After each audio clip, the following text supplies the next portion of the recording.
I am UFC's Frankie Edgar, and I speak the MMA Truth.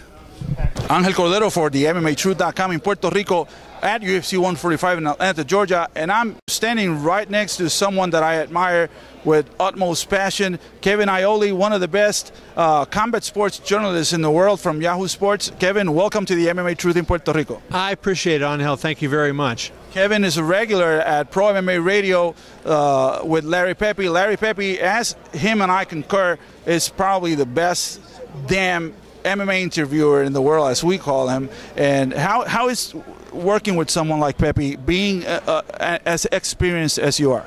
Well, you know, I love to be on Larry's show because Larry prepares for his interviews, and you know he's going to make you think by what he asks you. You know, a lot of times you get interviewed and you know what the questions are going to be and you know what the answers are going to be, and it's not, you don't get that engaged. But with Larry, you know, he prepares so much for all his interviews, and he takes you into topics that aren't so obvious, and that's what I really enjoy about Larry. Well, and he's an amazing person, an amazing friend. A big hug to you, Larry. Talking about UFC 145, John Jones versus Rashad Evans, and I know that you had the opportunity to see the videos of Rashad visiting Puerto Rico, meeting with Tito Trinidad. What do you think of the UFC coming into these markets like Puerto Rico, which was an original big UFC market? Sure. Yeah, I think that it's a great market. The UFC is looking to expand. The one in North America where they haven't hit it is the Hispanic audience as much. You know, they've done some work in Mexico and they've had success there. Now I think that they need to go to the Caribbean and have success, you know, in the Southeast and in the Caribbean. So I think Puerto Rico certainly is going to be a big market for them. And Puerto Rico and Mexico are great because they're such great fight fans. You know, I've covered boxing for 30 years, and you know, you see how much people on the island love the fight game. And whenever there's a good Puerto Rican fighter, there's just nothing like those fights. And so I think that same thing will translate with MMA, but they have to bring it back and they have to promote it there. So I think you're going to see that in the next couple of years, and I think that Puerto Rico will become a semi-regular stop. I would never say maybe every year that it's going to be on the schedule, but I think you'll see, you know, every other year maybe them go back to San Juan.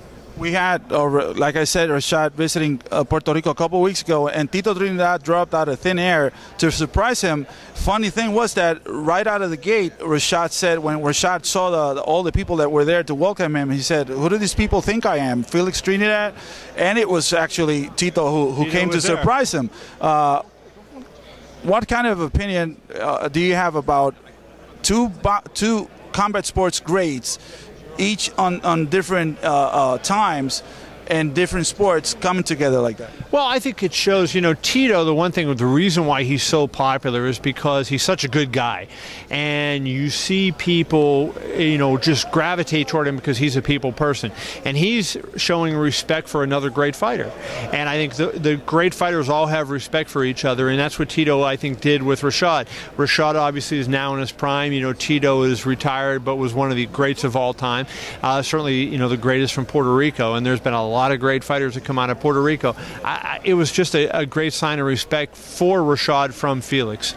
Do you think there is a race between boxing and MMA in the world right now? No. You know, I mean, a lot of people want to put them, you know, have them fight each other and say, oh, there's an argument. They're combat sports. They're very similar sports, and I think that there's an appetite.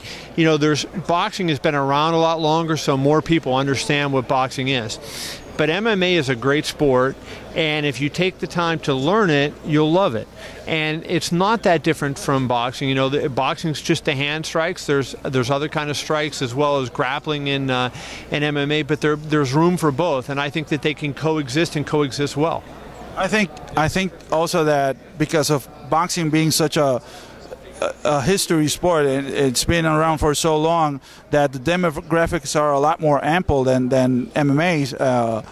But do you see ever boxing disappearing, how like people sometimes say? No. If let's look at boxing, and you see, you have Mayweather's going to have, you know, an $18 million gate. Pacquiao's going to have a massive gate. They're going to both sell over $1 million on pay-per-view.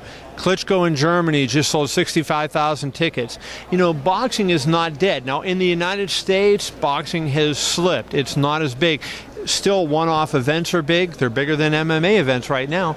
But it doesn't have the consistent appeal on those smaller shows that it does elsewhere in the world. But you know, boxing is always going to be around, and I think it's going to be complemented very well by MMA. I think you'll see it continue to, you know, have ups and downs in the U.S., but I think the promoters now finally, Angel, are starting to realize the issues with boxing, and what is put the best fights on all the time, make the best fighters fight each other, and get some television on it. And when you do that and market it, you're going to get people come on, and I think it will happen, and I don't buy the fact that boxing is dead. I think boxing is doing well. You know, there's some bad things that we have to point out that happen in boxing. I'm no fan of the sanctioning bodies. I don't like the WBA and the WBC and the WBO. I don't want to see the fighters having to pay their money to these organizations for nothing. I want to see the fighters keep their money, but I do think the sport itself is a great sport, and it's going to be around a long time. One of the biggest difference between MMA and boxing is the ranking system. Do you think that installing a ranking system within UFC, for example, would be something that would help the growth of the sport? No, you know, I think the way the UFC does it is better. Here's why. They're a league, so you know everybody's in it, and they're all by one promoter. In boxing, you have a bunch of different promoters, which is okay, and these ranking systems that are made up by the sanctioning bodies are bogus. You know, the WBC doesn't rank guys that are in the WBA and vice versa, and then if you're with this manager, they'll rank you higher than if you're with this manager. It's not by who's the best in the ring. So the rankings in boxing are not that good. I would rather see it the way the UFC does it, because if you win fights in the UFC, you fight tougher guys and you keep moving up, and that's the way you earn your title shot. You don't get a championship shot having never fought anybody. You know, you have to beat good people. That's a criticism I have of boxing, and I think that's what I was referencing earlier, when I think they're starting to pick up on that and improve that. Kevin Iole from Yahoo Sports, thank you, sir. Thank you. I'm a fan, and thank you for being here for the MMATruth.com in Puerto Rico.